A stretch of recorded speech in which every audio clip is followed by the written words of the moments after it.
All right, welcome to the feedback loop, my opportunity to go through some of the comments that have been left in various places for recent podcast episodes, or in some cases for ancient ones, depending on what folks have been watching and commenting on in the past week.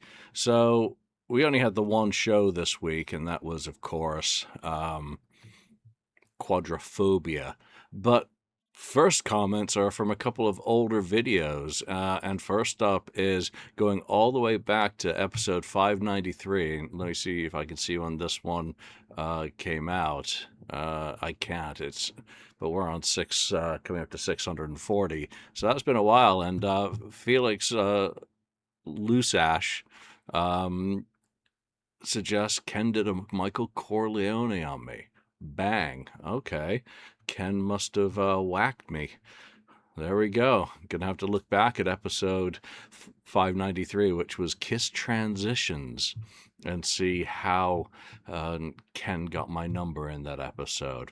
He's the voice of reason for a reason, so it's bound to happen. LT Video and Audio dug up one of Andrew, my Inner Sanctum episodes.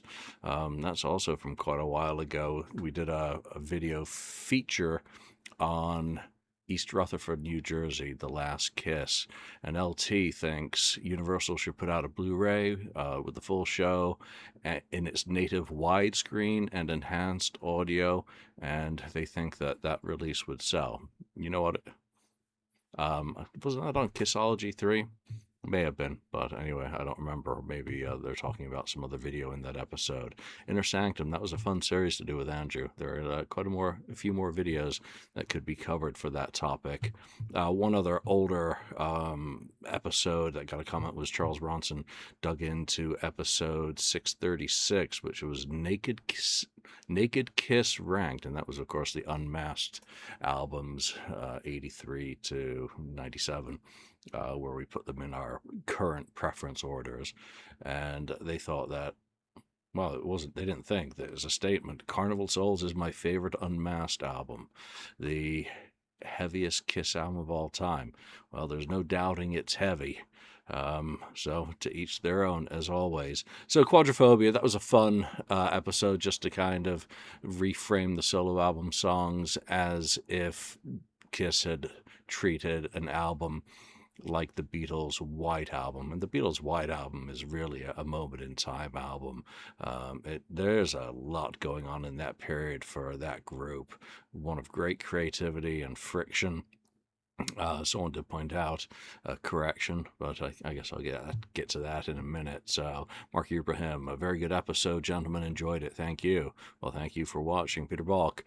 These 4 solo albums should have been 2 proper Kiss studio albums in 1978 and perhaps early 1979, and a winter tour of 78, 79 to follow. Kiss was at their absolute commercial peak, late 77, 78, and could have built on that. Now the year off killed their momentum. Great points all around. Yeah, potentially just use them all up as 2 Kiss albums, mix and match. Could have worked. Who knows? And that year off, yes and no. I mean, I kind of understand the reasons why they wanted some time and they wanted to do the solo albums apart from the fairy tales that's been sold. But they most certainly did lose momentum, and there was a lot of other music that really emerged in that period. And young attention spans, since they'd gone for comics and toys and all that, accoutrements, really aren't held by the band as much. So a lot of fans moved on. So yeah, it's all revisionist anyway. So JJT. I'm not going to read through your whole thing, but 21 songs. Ace was 7, Gene was 6. Paul and Peter get 4 each. I've got a Star Child on line 2. Unhappy with that. And Rome Loves Dan observes that Paul Stanley would love to talk to Daniel. Daniel was, I think, pretty kind to Paul, wasn't he? I don't have the listings in front of me for how that one went. And then Stargazer. I think you can approach this in 3 different ways. Beatles style, so lots of Paul and Gene, some Ace, and a bit of Peter. Number 2, personal favorites. Or number 3, 5 songs each with a lot of variation. And as you can guess, and also as a challenge, I went with option 3. Of course you did. A lot of variations. And he went on the forum to write his essay. And let's see here. So I kept to the total 20 songs on a double album format, which would work well in this case. I've also rigorously structured it. Every member gets a side where he opens with a relatively catchy song and closes with a special song. That's a great way to look at it. Nicely thought out. And then in between those songs are the other 3 members, and the order switches for every side, so not one of them is favored. Very egalitarian, very diplomatic, and I think it probably works. The only conclusion I made into the ordering, the only concession, pardon me, I made to the ordering is that there is Paul, Jean, Ace, Peter ordering throughout, but that seemed realistic considering what the relations were back then. It also gives nice variation on listening to the whole thing on CD or stream, for example. Then I went for diversity and the not expected Kiss type song. So just take a quick look at his list. Starts off with Tonight You Belong to Me, True Confessions on side 2, Snowblind on side 3, and You Matter to Me on side 4. Great openers. Closing tracks on those are Take Me Away. That's a cool one. Always Near You, Nowhere to Hide. That's a great one. Fractured Mare. It's a gotta. And Peter Criss for his 4th side, I Can't Stop the Rain. A lot of other good picks. I'm just saying Easy Thing.